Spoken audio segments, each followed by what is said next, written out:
அமெரிக்க அதிபர் Joe Biden நீண்ட நேரம் தூங்குவதற்கு திட்டமிட்டுள்ளதோடு இரவு 8 மணிக்கு மேல் வேறு நிகழ்ச்சிகளில் பங்கேற்பதில்லை என முடிவு செய்துள்ளார்.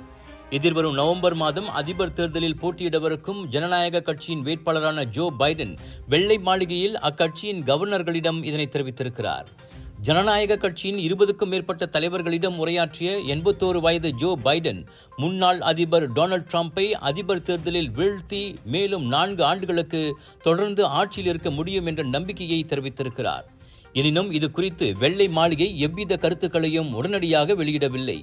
அண்மையில் பைடனுக்கும் டொனால்ட் ட்ரம்புக்கும் நடந்த நேரடி விவாதத்தில் பைடனின் தடுமாறிய பேச்சுக்கு போதிய ஓய்வு இல்லை என காரணம் கூறப்பட்டது என்பது குறிப்பிடத்தக்கது.